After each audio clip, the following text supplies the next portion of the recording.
mapagpalang araw again mga kataba. At nawa, magandang araw nyo. At simulan natin ang magandang araw sa pamamagitan ng pagluluto mga kataba. Yan, magluluto naman tayo ng favorite ng mga bata na naman itong katabi ko. Ang chicken. Tignan nyo naman ang mata, lumulobo na naman. Ano ko dito ng tatlong chicken na malalaki. Quarter leg ang tawag nila dito. Tapos, ang mga pampalasa natin, ito ang mga gagamitin natin pampalasa. Pang-chung-chung-chung na Ajinomoto, salt, pepper, paprika. No, kasi gagamitin ko to, sayang naman tong ano na to. Itong nasa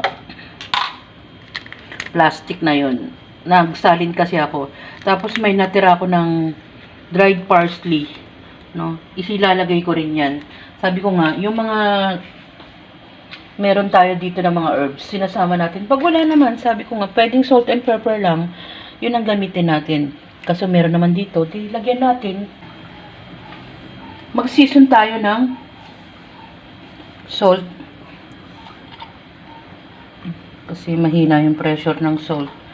No, kaya ginagamitan ko ng aking malinggit na kutsara. Pero alalay lang sa salt. Yan. Ajinomoto. Alalay din lang.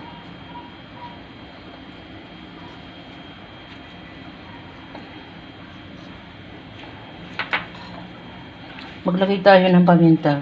Kasi mamaya lalamasin natin yan. Maglagay tayo ng yan. Dried parsley. Maglagay tayo ng paprika. Ganyan muna karami. At tamasin natin. Malinis ang kamay ko. No? Yan. Yan. Kabilaan, ganun ang gawin natin. Yan. Season lang natin uli ng konti sa kabila.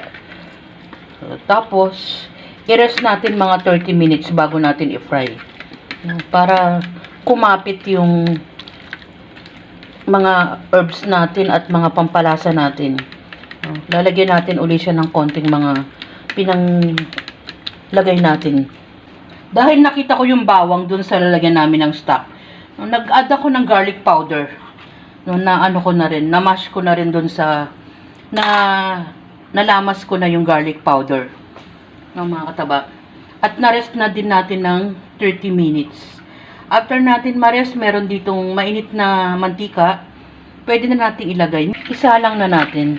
Kasi, para hindi tumatalsik na. Yan. Low to medium heat lang. Yan.